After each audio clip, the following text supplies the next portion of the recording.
Okay, thank you, Dr. Ravi. Yeah. Yes, we can begin the demonstration. So we are Yeah. Forte Biotech. Our company is still very young. We started 3 years ago. Then we're developing assay test kit point of care for prone diseases. So the good thing about this kit is like it is so simple that the farmer can do it themselves on the spot, and the reagents are pretty simple. So there's two equipment. The first one is the heater. It is isothermal, so you don't really require a qPCR machine. The cost of the equipment is pretty low. It's very how to say portable in a sense. If you multiple farm, you can put it in a backpack and motorbike and go around. The second equipment that we need is the reader. So I will explain as we go how the principle works. But basically, we can start with a prawn sample. So whenever you are in the farm, the setup is very simple. You just need a small table. You can disinfect the area, and then protocol comes with the protocol sheets that you can also look into. So there are typically different sample type depending on what do you want to test. Our company provide disease detection for 3 main diseases for prawn farm, for EHP, EMS, or as known HPND. The other one is white spot diseases. So these 3 common ones. Of course, I will still expanding our panel depending on the demand. Yes. So there's a different sample type that you can test. The first one is water samples. So you can take it from siphon water, or you can also take it from the sediment at the bottom of the pond itself. There's also hepatopancreas, pleopods, which is the leg of the shrimps, and also post larvae. So if your farm or your customer tend to have EHP or EMS issues, then we would recommend a sample type such as hepatopancreas and hepatopancreas and water test. If it is WSSB, we recommend the pleopods because the virus titer is the highest at the leg area. So then you can have a better detections. So the process is pretty simple. First is to have to extract the prawn, and then okay, let me just put it. So yeah, so we extracted the prawn. The component itself, there's a lysis buffer. So this is where the sample gonna go inside and DNA gonna get released for the detection. There's 2 different wash buffer that's gonna be used to clean the DNA from the impurities. And finally, elution buffer. This is where we're gonna elute PCR ready DNA material. And the format of our test.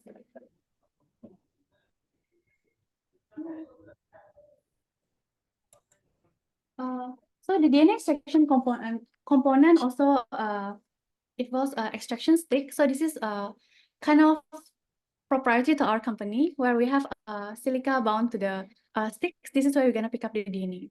So in general, there's two major steps in our test kit. The first one is the DNA extraction component. The second one is the DNA the disease detection itself. So we begin with filling up the lysis buffer with prawn samples. So I already have here, today we receive samples from the market. The prawn coming from Malaysia, it has EHP samples. So what I did here is I extracted the hepatopancreas and some of the legs, and I put it inside the lysis buffer.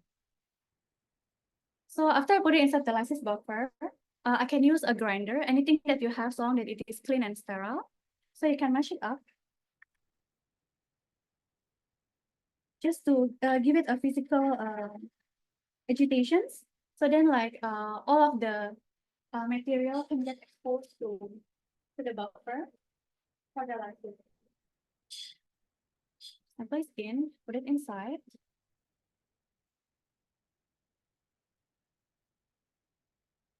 And then the sample is ready to be put inside the heater. So I can explain again, this is our heater. It is already have a preset program that a farmer can easily use. So it is in the auto mode, where it will reach 80 degree. So the first step of the process is like to put the sample inside the lysis buffer, mashing, and then we're gonna put it in the lysis for 80 degree 10 minutes. And so there's 2 slots. This is for the lysis buffer, and this is for the for the isothermal amplifications. So the samples go inside, close the thing, and start. Yeah, so the program will automatically calculate for 10 minutes, and then it will give us notification whenever it is done. Yes. So during this lysis process, the component inside the lysis buffer facilitate the release of the DNA into the solutions, so that later we can collect the DNA by the binding. Because DNA is negatively charged and the silica is positively charged, so later when we do the mixing, a lot of the DNA will get binded to the silica stick, and that allows us to wash. So because our format of the extraction stick is a solid phase, in this sense, this protocol doesn't require any centrifugations, which is like very convenient because a lot of other protocols such as column extractions or magnetic beads, they require heavy magnet. They also require high-speed centrifugations that the equipment itself can cost very, very expensively. Yes.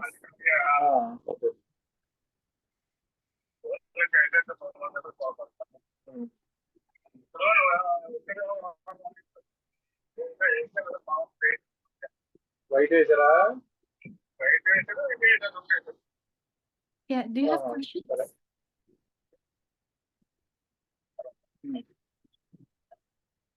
Yeah.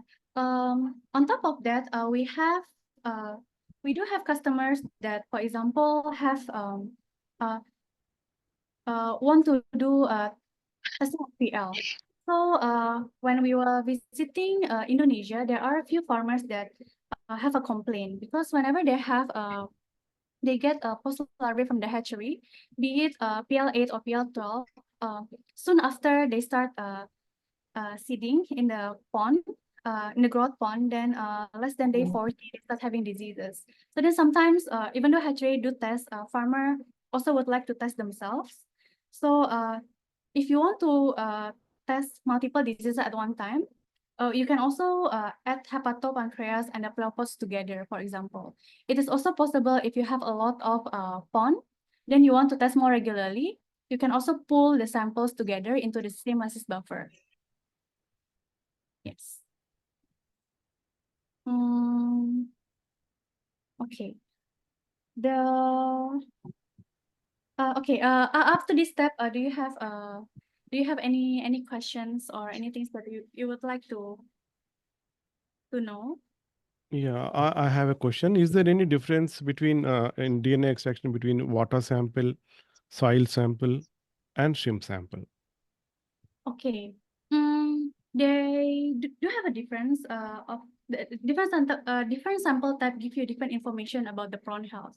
So for example, if you test for the water, of course, it is not as sensitive as it's not as informative as testing the prawn itself, because a lot of time, depending on the seasons, you have enrichment of certain bacteria, but the increase of a certain amount of bacteria in the water does not necessarily immediately tells you that the prawn is heavily infected. Of course, like when the titer is so high, then you start seeing the correlations between the amount of parasites or virus or bacteria inside the water towards the prawn health itself. Yes. So for the water sample, we don't recommend water as it is. We recommend mostly the siphon water. So depending on each farm, sometimes they siphon every 3 days. Of course, if they have issues, they tend to siphon every day. So the sediment itself contain the feces from the prawn, which is sometimes have a if it is pathogenic, for example, it has white feces. So it is a sign of AHP. So then if the sediment has it, the siphon water has that component, it can also be used to detect. Thank you. Does that answer your questions? Yeah, got it. Thank you. Yes. Yeah. And regarding extraction from soil, are there Yes. any additional steps involved? Because there may be several PCR inhibitors that may present in the soil sediment. Yes. Yeah. For the soil sample, we have not really extensively how to say have a separate product for it at the moment. Because I guess it is one of the advantage of our technology that we use solid phase. So how to say because the solid phase contains a lot of silica and it is selectively binding for DNA. So whenever we do the washing, it kind of like it kind of help to remove most of the inhibitors because we really wash it with excessive amount of wash buffer. Yeah. Okay, got it. Yeah. If inhibitors is of your concern, I think it can be easily detected with the format of our kit. So maybe I can explain a little bit. Of the next component. In this assay, we also have a positive control. This is prawn control, and MX is a negative control. So prawn control itself is testing whether number one, you have enough prawn DNA inside your samples for the detections. Number two, whether your DNA is of high enough purity to amplify for the disease detections.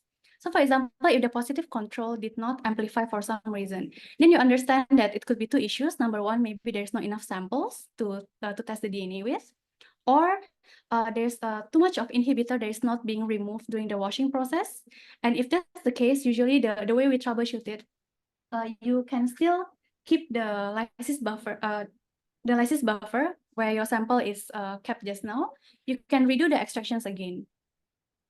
So there are some indicators that you can see from the assay design that can help you to troubleshoot whether your, the outcome of the testing is valid or not valid.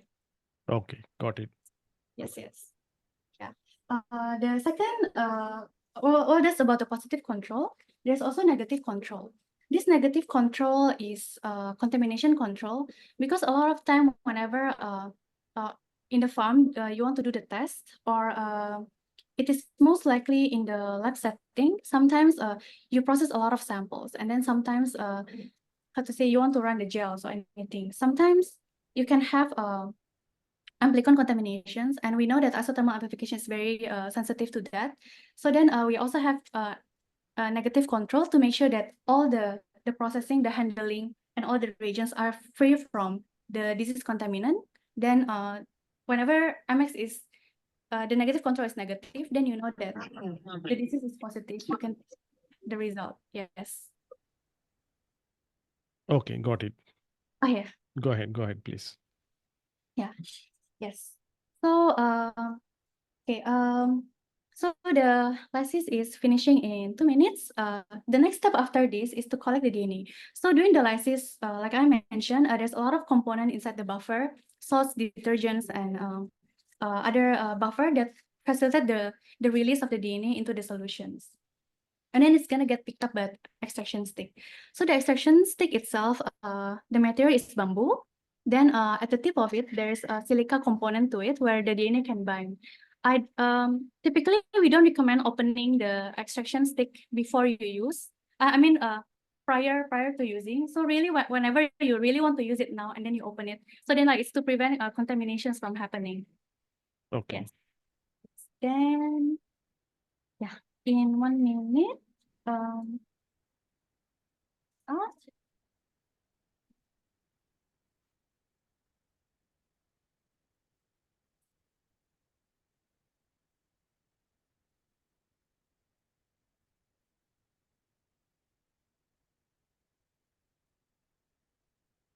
Yeah, is there any questions from the audience or anything that I can help to clarify regarding the process? So we can continue, and at the end of the session, we can take up the question and answer session. Okay, sure. Okay, 1 more minute.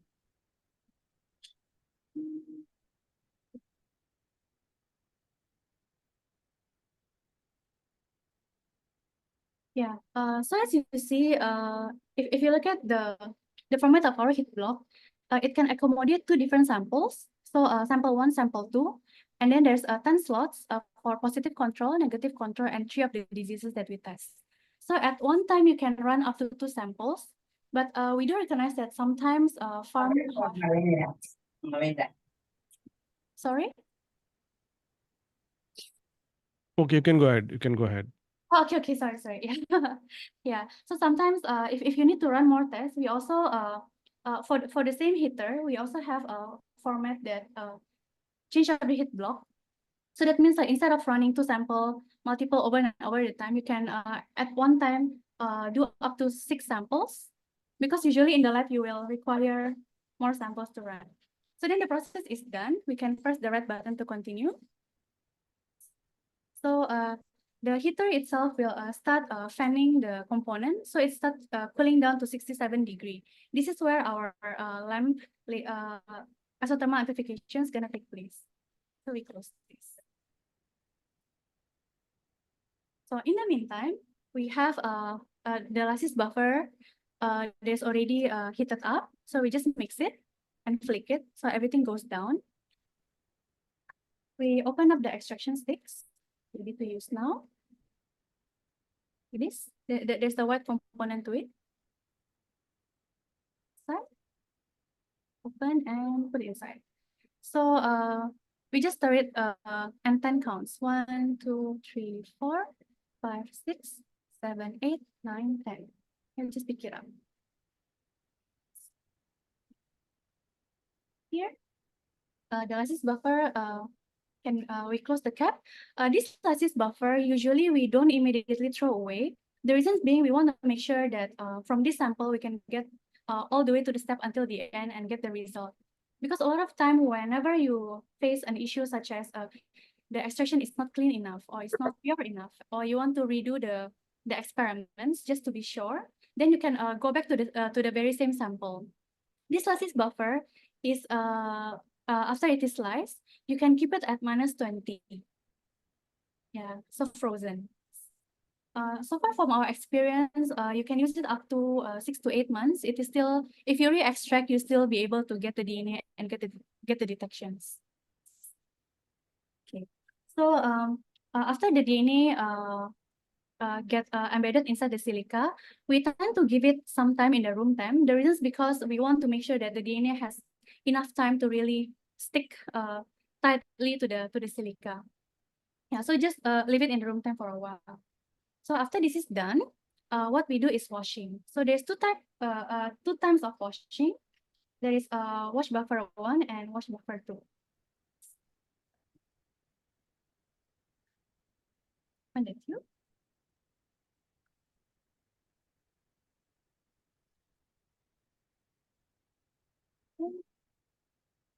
So try not to touch the silica component. Then wash buffer 1, go inside.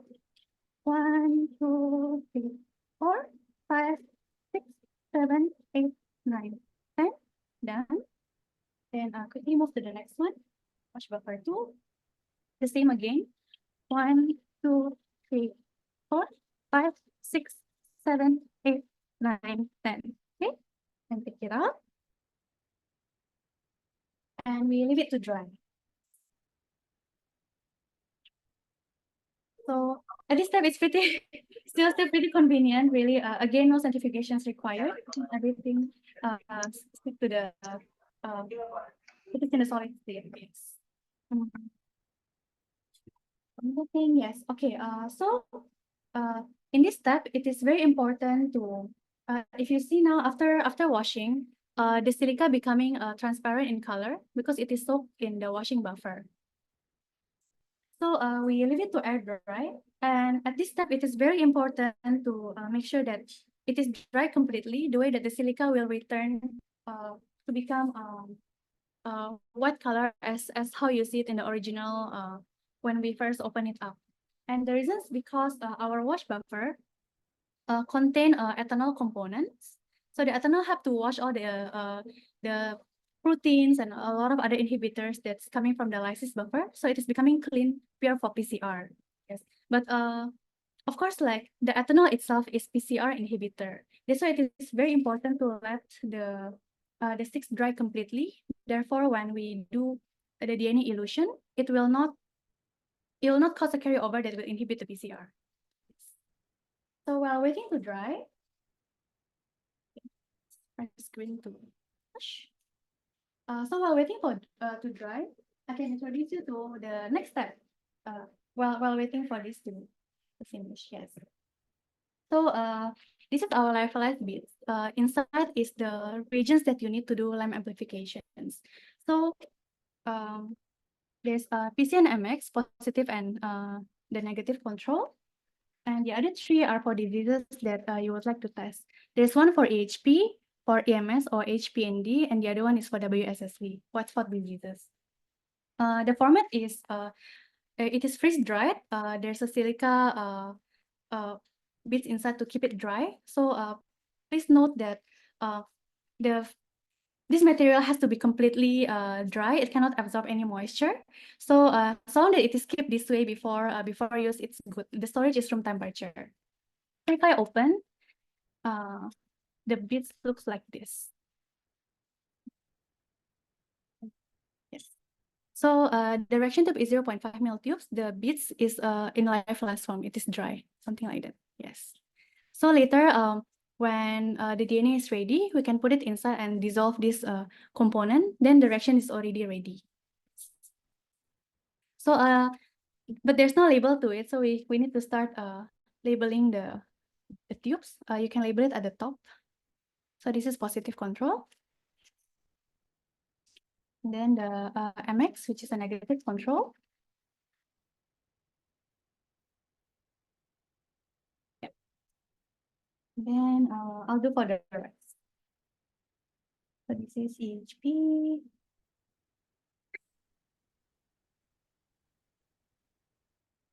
EMS or HPND.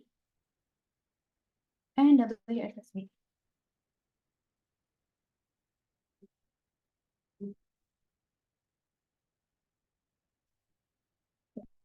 Yeah.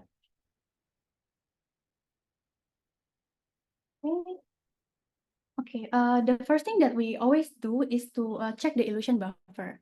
So as you see, there's a liquid inside the tube. Then we can just flick it down.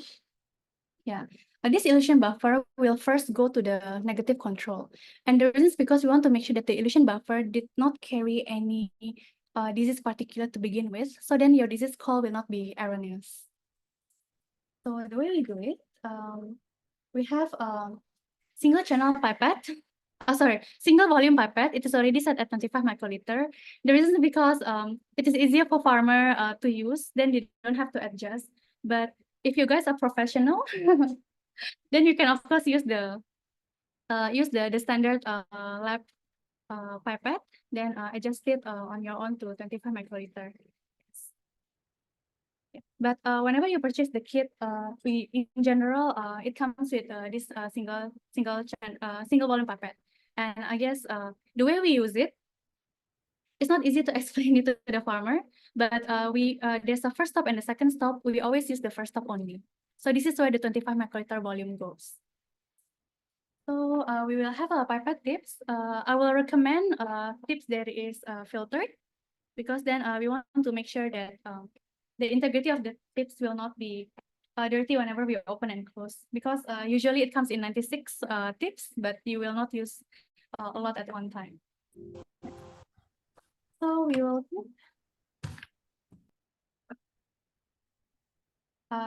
secure the pipette tips,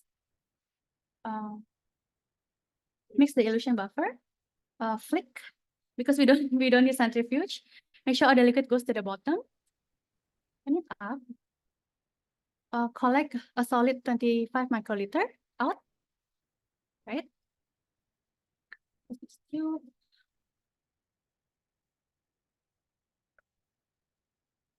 And it's going to be inserted directly to the negative control. So the moment that the liquid enter, it straight away dissolve the bits.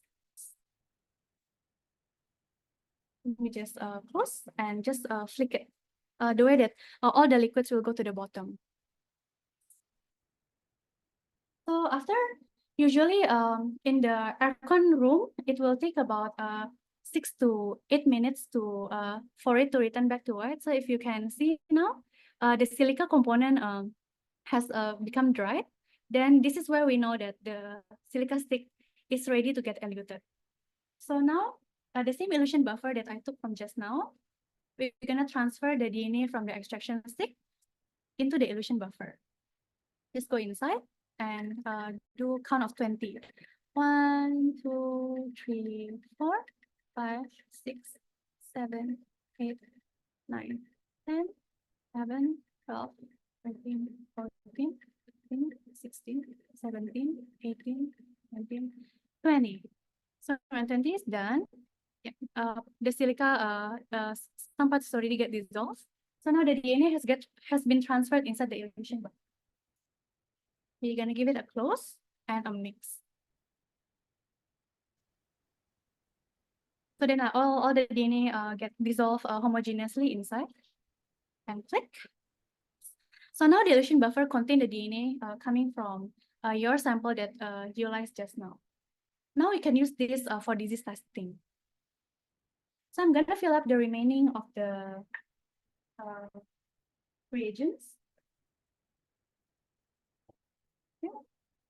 So the same thing, 25 microliter, dissolve it into disease positive control.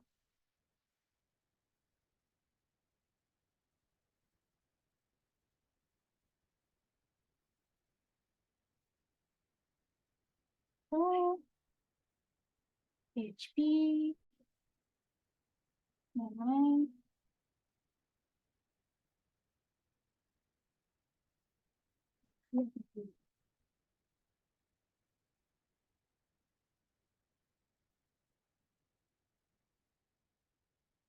Okay, can close.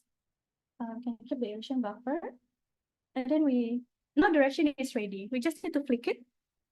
Make sure that all the liquid goes to the bottom, because the heating component of the heater heats from the bottom, so it is the most efficient if all the liquid touches the bottom. Whenever it is ready, we insert it into the heater. So this is negative control, positive, HP, EMS, and WSSV. Make sure they're all well covered.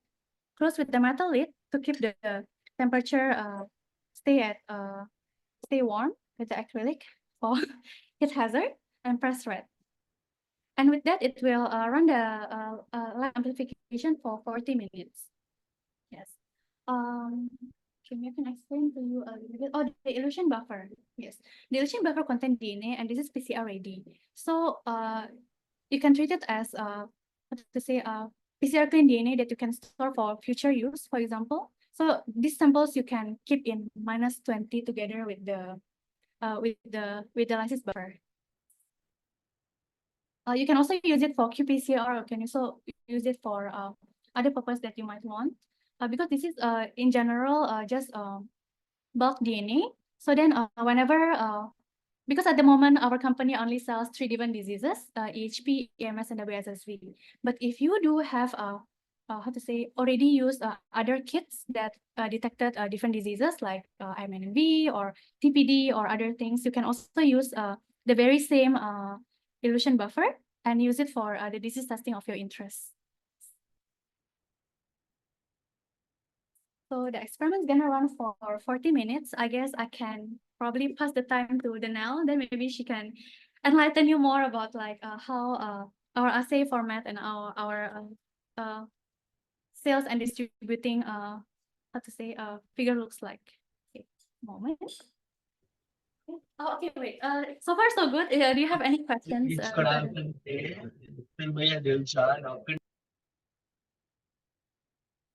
Sorry, can you repeat that, please?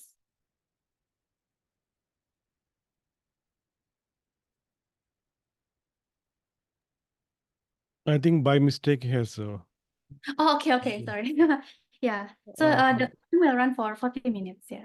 Do you have any questions? Any concerns? You told that the same extraction can be used for IMNV, but IMNV is an RNA virus.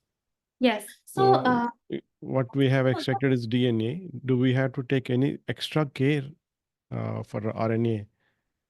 Okay. For the RNA virus, if you're detecting RNA, typically we don't recommend you to keep illusion buffer. We would like you to do it fresh, because RNA has lesser stability compared to DNA.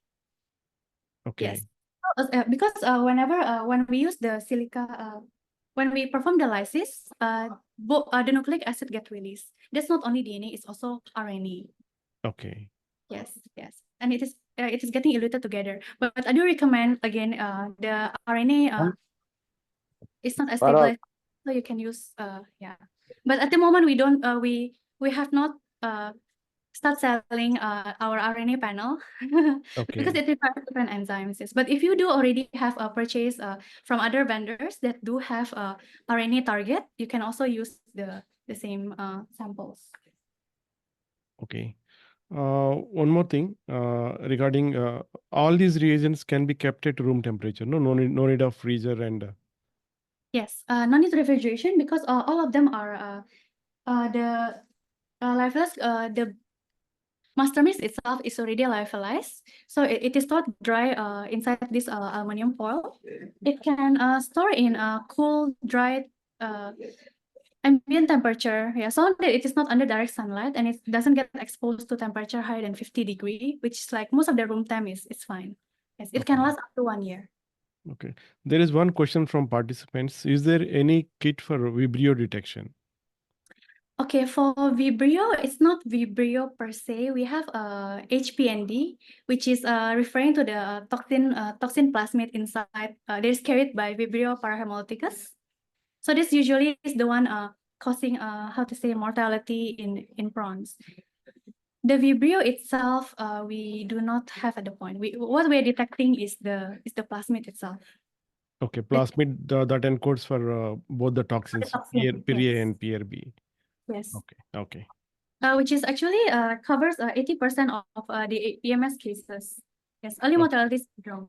Mhm. okay. So I request any of the participants, if you have any doubt, you can type in the comment chat box, or you can unmute yourself and ask the question. There is one question: how many minutes it will take for the results to get with What this is kit? the- Okay, so the process itself, like I mentioned, there's two different components. One is the DNA extraction. The other one is the LAMP amplification. The DNA extraction takes 10 minutes. The LAMP amplification takes 40 minutes. Together with the hands-on time, you can finish the assay within 1 hour. Okay, altogether it's 1 hour. 1 hour, total, yes. Okay, good. Yeah, which is already faster than most of the qPCR because qPCR protocol tend to have half an hour of the DNA extractions, and the PCR itself will run for 2 hours. So a lot of time, customer that send samples to PCR lab, the result will come up only the next day or like the following day, which can be frustrating, especially for how to say hatcheries, because it is really race against time when it is moving from PL 8, 9, 10, and they have to quickly sell, but they also need the result as soon as possible. So that's why when we have exhibitions back in Indonesia, there are also interest from hatchery to do this test on the spot. Yeah, Yes. there is one question from Fatima. Do you have a kit for IMNV? I think she is from Indonesia. In India, IMNV is there, but it's not that rampant. I see. For MNV, we do not have it yet. Yeah, because our Okay. company is still young, so we try to like target the major diseases first. But we do have requests from different parts of Indonesia, different parts of Southeast Asia. For example, in Vietnam, we have requests for TPD, translucent post larvae, where it is also caused by bacteria infections, the Vibrio. We also have requests for yellowhead virus, which is mostly predominant in Thailand, but not really in Indonesia. Indonesia, we have requests for EHP and WSSP, white spots. Yeah. Okay. So really sometimes like different from different locations have different issues when it comes to prevalence of the diseases. I think you can go to the chat box. There are some questions in the chat. You can answer one by one. Let me check. Chat box. Yes. Okay. Okay. Kid for I'm Gopalakrishnan from Sirgali, near Chennai. Yeah, welcome Gopal Krishnan ji. You can ask your question. Yes, sir. Sir, already, ma'am, good evening, ma'am. Already we are having RT-PCR, but we couldn't diagnose the EHP in the early stage. Hello, ma'am. Audible or you are audible? Yeah, you are audible, Dr. Thank Gopal you. Krishnan. Thank you, sir. Thank you, sir. Already we are having RT-PCR. Even though we couldn't diagnose the EHP in PL10 or PL12 or 13. Is this Okay. possible in a rapid test kit to diagnose the EHP at early stage? One thing. Okay. The second question is, and one more question is, how to dispose the waste of positive control. Thank you, sir. Yeah, both are very good questions, Gopal Krishnan, and the industry needs answer for this. Not only yourself, entire industry is looking for an answer for this. Thank you, sir. Yeah, madam, can you answer his question? Yeah, sure. Yeah, please. So thank you for the questions. It's really important questions. It's really a good question. So yes, at the moment, as you see, like our the protocol that I'm running today, it is a pretty quick. Okay, in simple term, it is quick, dirty, and cheap DNA extractions, which is still good enough for detection of diseases. But I guess what you are concerned about is the sensitivity of the test. How is it able to detect HP at early stages, right? Okay. In that sense, if you are looking into parasitemia that is lower than 30%, so parasitemia refers to so we have this collaborator in Vietnam that have a good lab facilities, and they have all the technicians and microscopy lab. So whenever they have a sample, they will take subset of those hepatopancreas and make a wet smear. And based on that, they calculate how many amount of B cells and prawn cells, and how many of them are infected with the sporoblast and the parasite, the Plasmodium itself.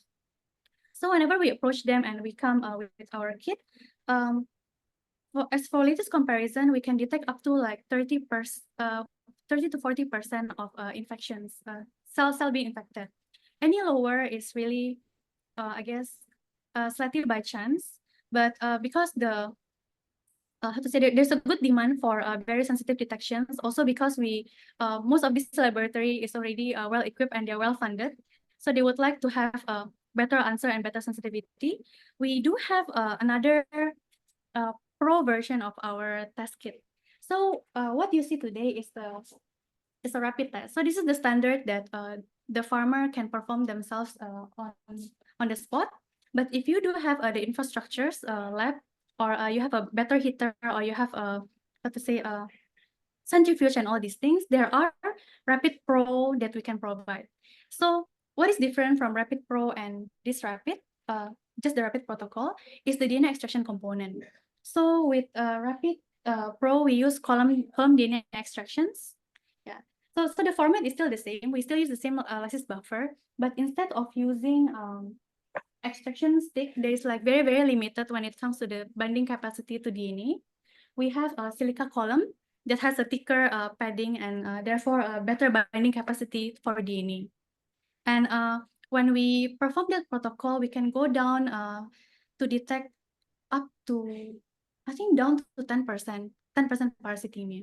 Yes, but how to say, in the sense that it is really appealing to different customer, because some customer, especially farmers, they do not like to test. They only test whenever they figure out there's probably like some issues that the feed ratio is getting higher and higher.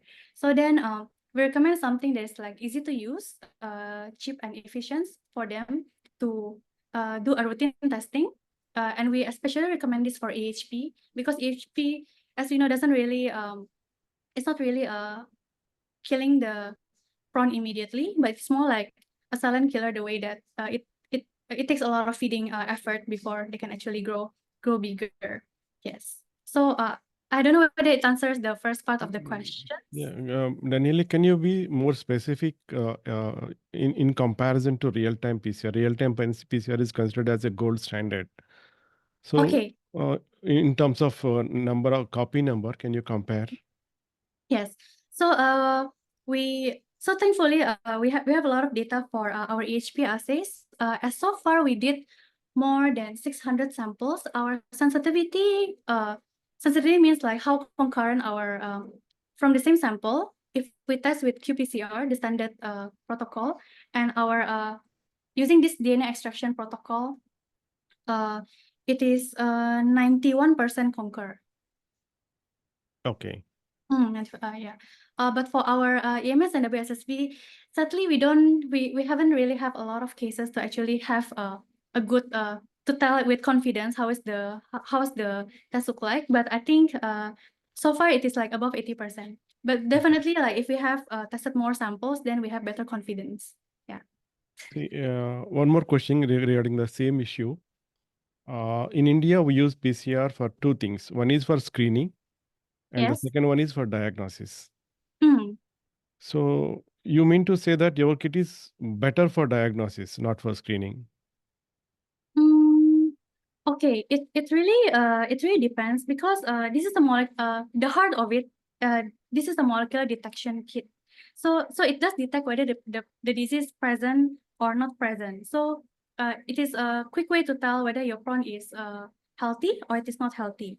So this is the diagnostic part. Of course, if you want an answer whether your prawn is sick or not sick, when you run this test, you will get to be able to get the answer. But the way that this assay formatted is like we have a component that's like so easy to use, so cheap, and that's reliable enough that if you can afford to do routine testing, then it becomes a screening function. What it says is like if you do the test routine enough, you'll be able to consolidate all the results to see whether there's a trend. Okay. So in this sense, like it is more like a surveillance, routine surveillance of your prawn health. Okay. Yes. There's a question just now about the waste. Yes. Yeah. Yes. So this is the second part of the questions. Well, we try our best to package our product in the way like it is eco-friendly, because we also know aquaculture is very sensitive to toxic waste and all these things, right? So the buffer component is all we can throw it to the waste bin, general waste bin. It is fine. There's no really toxic component. If any, um, if any, okay, if any, the lysis buffer do contain guanidine hydrochloride, which might react with bleach. So we don't recommend how to say if you have the lysis buffer that you doesn't use anymore, that you would like to throw, for example, just keep it close inside the tube and throw it as it is. Yeah, do not mix it with the bleach because it will react, and I think it can produce like some fumes that probably like not really good for health. Yeah, but otherwise all the reagents are pretty eco-friendly. Yeah, the bamboo stick also biodegradable. Yeah, Yeah. yeah, do not worry about it. Yes, it Yeah. can go to Yeah. Danielle, there are two things regarding disposing the reagents. yes. One is environmental safety or toxicity. The second thing is contamination.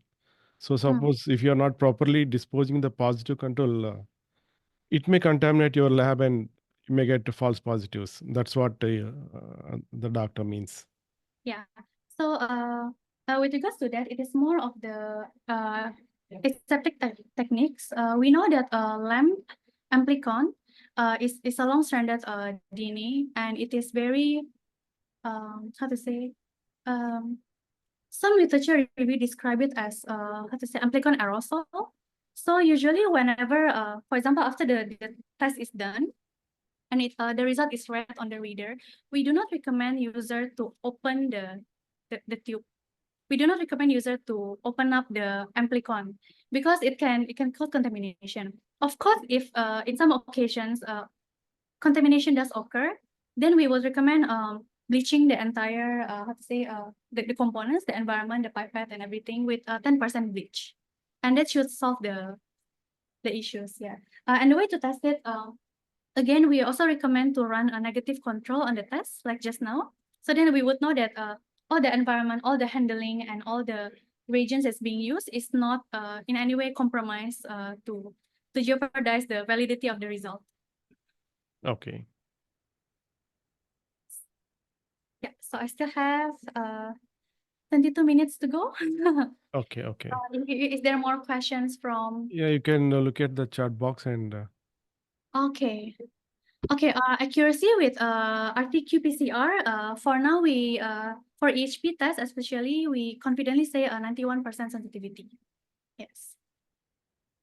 For white fecal, any test by this kit. For white fecal, So white vehicle, the same thing with early mortality syndrome. They are symptoms. They are what we see. For example, a person can have a fever, but what causes a fever? It could be bacterial infection, it could be viral infection. So whenever symptoms appear, like white fecal, of course, like some farmer will associate it with AHP, for example, because the parasites been damaging the liver, the cells in the liver. Therefore, there's a lot of excretion when it comes to the digestive tract. Therefore, we see the white fecal. Yes, but white fecal itself, we don't test for the symptoms. We rather test for the causative agent, which is AHP in particular. Yes. Good. I can take up the next question. How many samples we can check with this kit? How many samples we can run? How many samples? Okay, if you buy our basic rapid, it is 2 tests per run. So if you have 4 samples, you need to do 2 runs. Yeah. But also at the same time, we have, like I mentioned earlier, there are a format where you can have load more samples. So this is gonna fit inside the heater. Then of course you need to change the heat block. Unless if not, you will have to how to say, purchase more heater. But the things like when we how to say, we realize this different from country to country. So our first biggest market was Vietnam, and most of the farm in Vietnam, they don't have more than 10 ponds. So farmer tend to test 2 samples, 4 samples at one time. But then we went to Indonesia, we went to Thailand, where people have 75 pond, people have 100 ponds. So it is not possible to keep up with just 2 samples. So we come up with a new portfolio of our product. It's called RAPID Max. So we have a format where we have a bigger heater, and the bits are so the components are still the same, except that now we can fit more sample inside. We have packaging size of 24 samples. Yes. Okay. Hmm. And another question, is it possible to use outdoor and how much it costs? Okay, it is possible to use it outdoor. In fact, a lot of how to say, the device itself is pretty small. This is how the heater looks like. Yeah, it's quite small that if all the components put together, it can really fit inside this backpack. And we can a lot of our sales team that goes from farm to farm as a service in Vietnam, they just use this backpack and they just use the motorbike to actually go from farm to farm. Yeah, so it's pretty compact. It doesn't require a lot of space. Yeah, it's really just require a small dining table. Yeah, the tray itself is all, everything is quite mini. Yeah, so it is quite convenient to carry it around. Yes. Yeah, one farmer is asking about what is the approximate cost? Maybe Approximate. yeah, in India we don't know the import duty and GST, but you can tell the cost about other countries like you're selling in Indonesia and Vietnam, how much they're charging. Okay. Okay, I'm the science girl. Let me call over our business development. Give me a while. Yes. Do you have the thing for it here? Oh, okay. They just asked over there. Oh, okay. Okay. Are you gonna sit here? There's a question about how much it's gonna cost for. Oh, okay. So Okay. for every sample for the farmer, I think you can contact Dr. Ravi for the specific cost, for the specific No, prices. in India we don't know about the import duty and sales tax here, local sales tax, but you can tell about how much they are charging in Indonesia or Oh, Vietnam. okay. For in So that Vietnam. yeah, it will be almost Okay. similar in So India. in Vietnam, for every sample for 3 diseases, we're charging $14 per test 14. kit. So it includes the Okay, extraction kit and the 3 disease test kits. good. Yeah, and Good. for the devices itself in Vietnam, we're charging 300 for the heater and 120 for the reader. Okay, it's very good, very reasonable price and Yeah, very reasonable price compared to like good, PCR. good. Yeah, we also hope the same should be in India also. Yes, we can work it out with Yeah, Dr. we'll Ravi. check with our customs.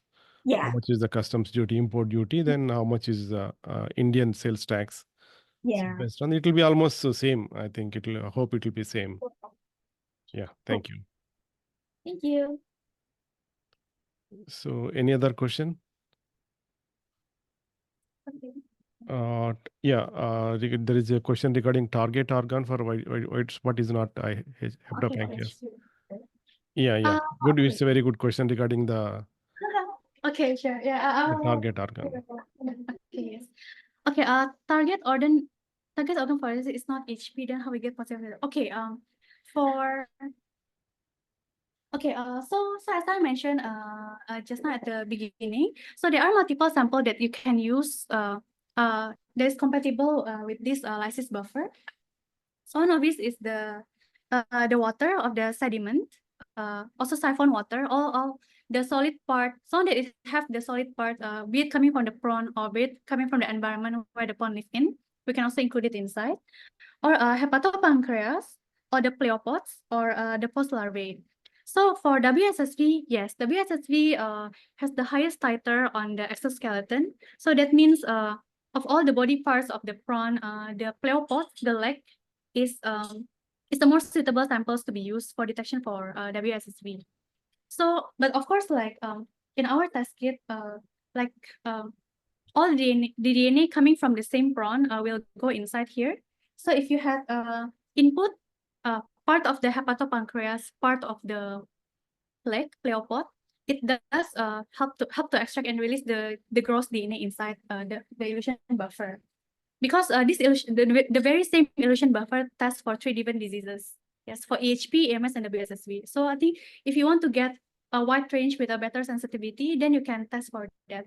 But if you're what to say, we have some farmers who only want to test for EHP because I think it is more recurrent in their farm compared to the other tests. So they're not really interested with the other 2 diseases. Then they can also just use hepatopancreas and just buy the one disease test for the test kit. Yeah, what I understand it's mostly for the farmers. Yes. Yeah, for diagnosis. Mm. Good. So any other question, you can unmute and ask questions, or you can type in the chat box. 15 more minutes. Yeah, so don't Oh. worry about if you have any questions, any concerns, or anything that you'd like to clarify. And how many reactions we had to buy at a time? Okay, our packing size for regular rapid test is 40 tests. Okay. Yeah, for 40 samples. So so the DNA extraction component is 40 for 40 sample. Then for each samples you can test for 3 diseases maximum. Okay. Yes. There is one question regarding certification. Is your kit AOAC certified? Okay, it is not really AOAC certified because we kind of still new in the market and we start entering different markets. So we are now on the way doing ISO certifications. I think different country will have different regulations. Or for example, Indonesia will ask certification from the health authority, or Thailand will have a different kind of test. We just recently entered their market, so we have not really have a local certification for it. But at the moment, we are on the applications doing the ISO, getting the ISO certifications. Okay. What about OIE, World Organizations for Animal Health? For the animal health, so OIE. I know I mean OIE, World Organization for Animal Health. OIE. for the Office of- animal health. Yeah. Okay. So recently we when I went to Indonesia, there is this kit called Pocket. Pocket Yeah. is also thermal based. I think it is from a Taiwanese company, Yeah. and it is only widely used in Indonesia because it is already have certifications. So at the moment we are still like do some comparative study and providing all the preliminary data. So then like we can send our kit for these certifications. Yeah. But that so it's more like the paperwork is on the way, but we somehow already have customers is already start using, and we still how to say, on the way of improving our products as well. So we go around different countries and look at what is their concern, what do they like or what they don't like about the assays, and how to improve it. So our product is still evolving as we speak. Yes. Okay. The certification I Clear. think should be done by the end of the year. Okay. Have you participated any intercalibration test with Arizona University, something like that? With the Arizona itself, not really, but we collaborate with an institute in Vietnam that has been using DNA extraction kit. They use gene direct. I think the PCR kit was bought from Arizona aquaculture pathology lab. Yes. Okay. So then our PCR comparison, when I say 91%, it is already compared to that qPCR reagent grade. Okay. Yes. And any comments on specificity, especially in case of EHP? Okay. On the CT, when we did the 600 study, it varies from CT. In terms of qPCR, we can detect those CT 17 to 36, and CT 36 is already kind of like the baseline. Sorry? Oh, yeah, CT 36 is already the baseline of what is considered positive or negative in the qPCR point of view. Okay. Yes. In terms of limit of detections, we, of course, not as how to say, isothermal is very different principles from quantitative real-time PCR. Of course, we cannot, with our limitation in DNA extractions and how to say, the isothermal amplifications, we can only hit 91%. But I think, yeah, it is very difficult to really completely beat qPCR in a sense. But I guess like this is another solution that we offer to get how to say a test, a diagnostic kit that is having a good enough detections for the price and the price and the ease of use that we provided. Okay. Hmm. So one more question. Have you tested the quality of the DNA that with your DNA extraction kit? The quality of the DNA extraction, you Yeah. mean the DNA Yeah. quality? Yeah. Yeah, we tested via nanodrop, and I mean for now, yeah, we tested with nanodrop to check the purity and all. It is of acceptable enough. Although like it is not as concentrated as what you will get if you have used column DNA extractions. Okay. Yeah. But column DNA extraction have a bigger capacity. So also like if you have used the elution buffer, we don't recommend it to keep it in 4 degree or keep it in room temp for a long time, because DNA do degrade, and it is especially not in the high how to say concentrations. I think typically we can get up to, I think, 7 to 13 nanogram per microliter. Yeah, Okay. which is if you use 25 microliter, then it is within the PCR range. Yes. Well, Good. hmm. Still how many minutes left? We have about 9. Okay, Okay. maybe like I can get Danelle in to maybe like give a brief outlook about how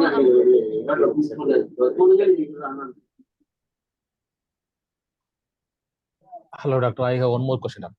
yes. In RT-PCR, we can find out the severity of the EHP disease by the cycle. In 25th cycle means it is a less infected. If it is in below 10 cycles, it will be more infected. Is it possible to get the severity of the EHP in your rapid test kit? Okay, it is a very, very, very good question. Thank you for asking. Yes. So probably I can explain a little bit of how our test kit how the principle of this test kit works. So if you have seen how to say if you have done PCR, so there is a curve that it does produce. This is the relative fluorescence unit, and this is the cycle, which is also corresponding to time, right? So whenever you have a sample and you run real-time PCR, what you will get is like the highest sample amplifies first, and then it plateaus, and then the next sample that have a lower concentration followed by the next and the next. Okay.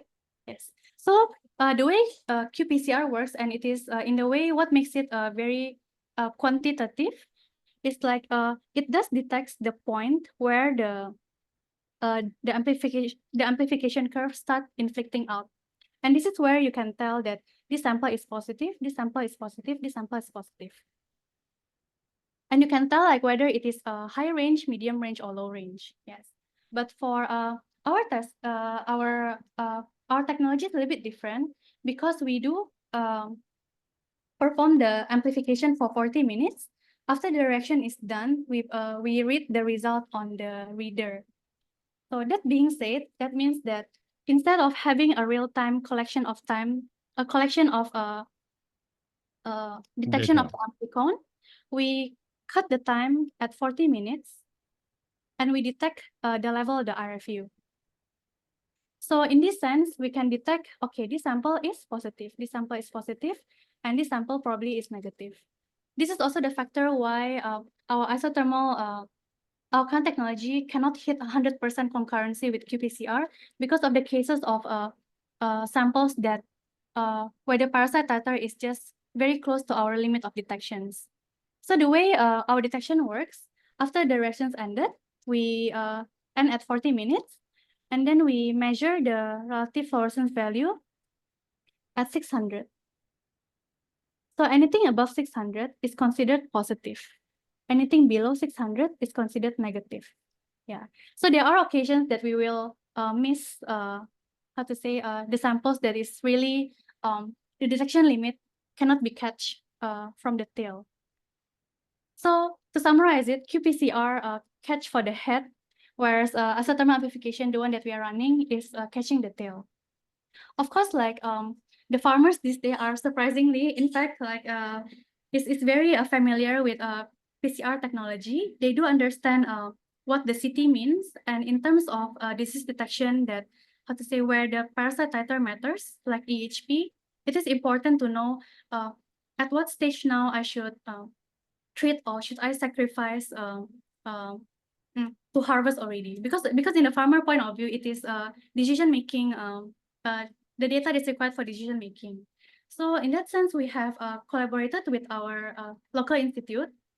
We produce an isothermal, real-time isothermal machines. Yes. So what it does, it is still similar.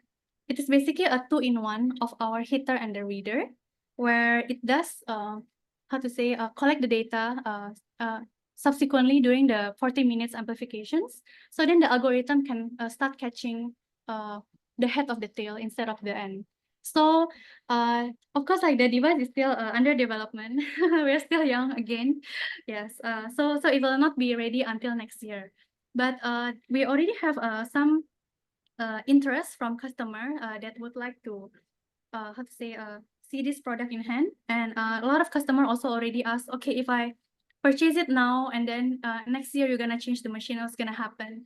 So our funder has actually created a scheme where like later we can just replace. So if you have purchased the assay as for now, then we can replace the heater and the reader later with the 2-in-1 machines. Yeah, updated machine. Yes, but not until next year. We're still developing it. Yes. Okay, good. And there is one question regarding mud crab reovirus. Do you have any kit for that? Okay. For now, our company dwells more on the prawn diseases because the family member of the boss is a prawn farmer itself. But we do look into different kind of diseases on different organisms. For example, we have a request for scale dropping diseases. There's also parasite in barramundi. Yeah, but we have not really expand our panel there. Yeah, it's upcoming. Okay.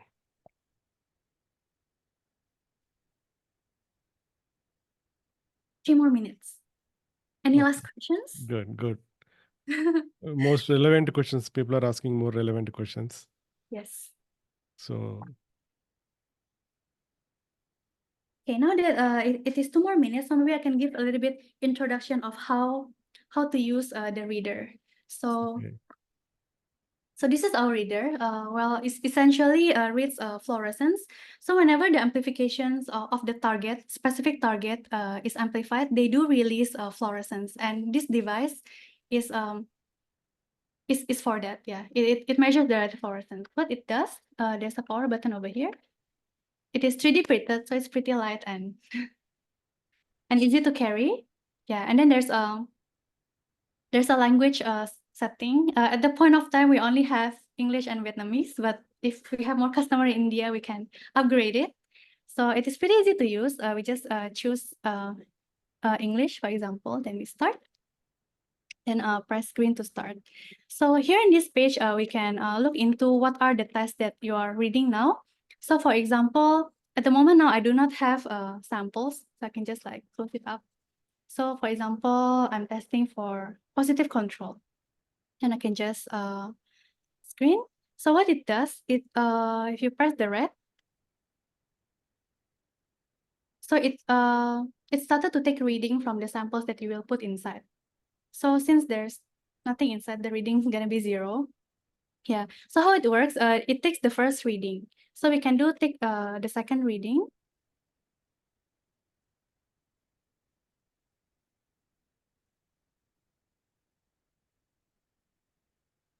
And then we take the third reading. So usually we take 3 readings. Yes. Just to make sure that how to say the reading is consistent. Okay. So after the third reading, if you press the red button again, it will tabulate the average of the 3 reading. So this average is the value that you're gonna take note. Yes. So our cutoff is like I mentioned, it is here 600. 600, yes. So anything above 600 is positive. Anything below 600 is negative. Yes. Usually, I will test for. I will first check our positive and negative control. Positive control must be positive. Negative control must be negative. If it is not the case, then there's a series of like troubleshooting that we can do to make sure that whatever result that you want to derive is valid and accurate. Yes. 11 more seconds. Yes. Yeah.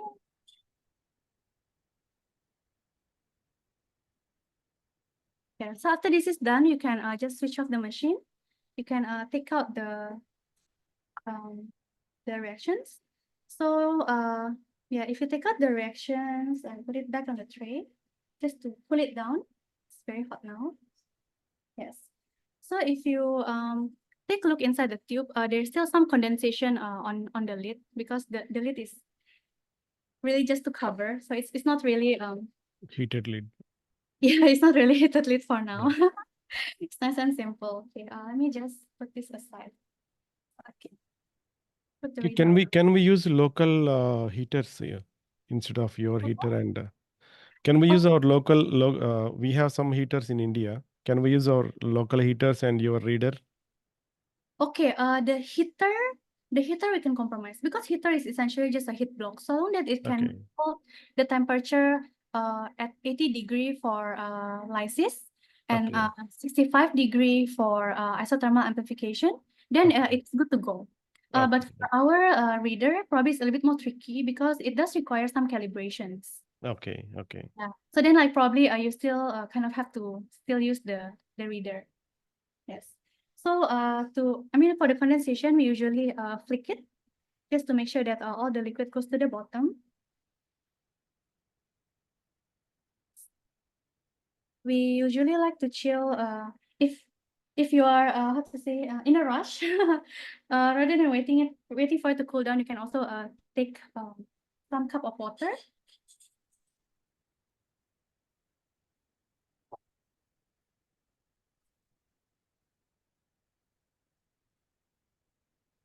Then you can just like dip it down and chill it. So it cools way faster. Yes.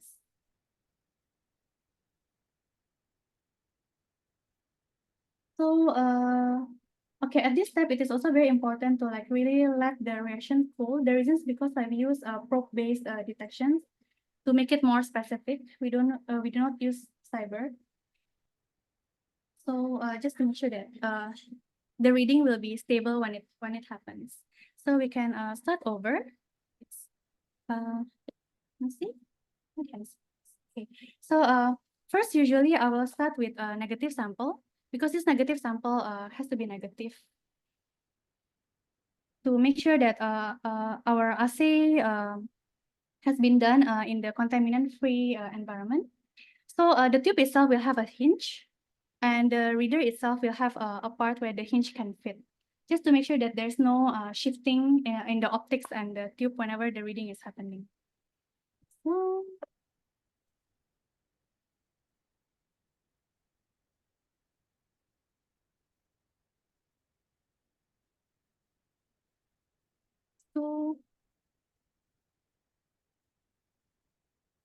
So every sample we have to take the reading 3 times, Yes. and average is your final result. Yes, and the average will tabulate automatically. During the tree reading, you can also look at into the number. Make sure that all the numbers are not very far away from each other, because sometimes when the direction is still on the way cooling, the amplicon is not stable. So in that sense, we do not want to have a big variations in the reading, just to make sure that we have read accurately. So this is 286, 277, and 258. So it is pretty close. The number is okay. So our MX is 273. Okay. Can start over. Can take out the samples. Now I'm testing for the positive samples. Positive. Side, it's going to start. Just the positive ones. Yeah. Also, the reason why we started using tree reading, even though it does take a long time, is because some farm have issues with their power, the current, the power supply. So just to make sure that the glitch doesn't happen while you're taking the reading is also the reason why we design it the way that we take tree readings and use the average to call. Yes. So the average is 1,425. Which is above 600. So our positive control is positive. That means it does confirm that you have a sufficient amount of DNA to begin with. This is EHP. And the DNA that we extracted just now is of good enough purity the way that there's no inhibitor. Because if the reaction was not washed properly, there's a carryover inhibitor that does affect the PCR, then the positive control will not be positive. This is where the issue comes from. Then you probably would like to redo the test to make sure that the control is sorted before you start calling for the diseases. Yes. So this sample, as mentioned earlier, is coming from a supermarket prawn from Malaysia. It does have a HP, so 1802. Can we consider more the value it's can say it's more severe? Is there any correlations between Yeah. Okay, the answer is no, and the reason is because it's a yes no. So if you look at this graph again, whenever the sample is of high titer, medium titer, or low titer, all of them after 40 minutes they're gonna plateau at the same Okay, at the got it. at the same point. Yeah. Yeah, So at this got point of time, it's very difficult to differentiate whether it is high, medium, or low if it is like that. Yeah. So at this point of time, it is more of the yes no question, yes no answer rather than quantitative. 153. So this is negative. Negative for HPND, and the last one is WSSV. Put inside. Over. P.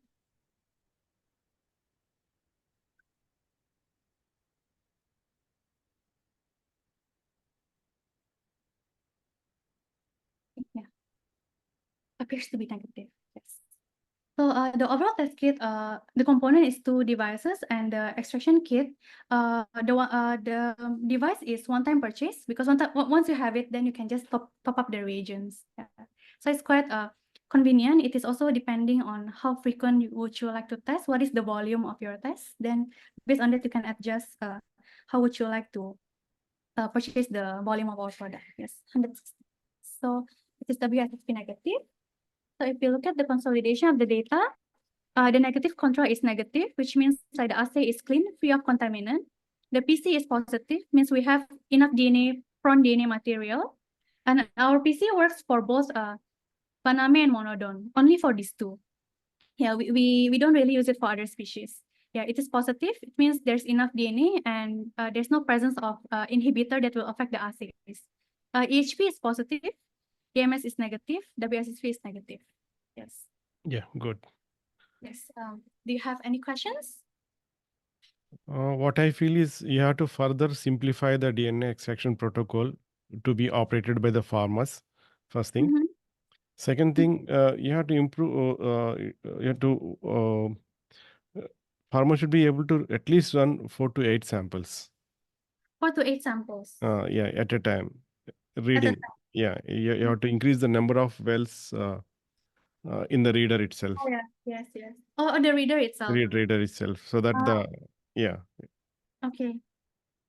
Yes. Yeah. Yeah, it's really good to see like whenever we do demonstrations and get feedback from the customers, because really the user itself is the customer. They're the best Yeah. person to tell us like how we should develop our product.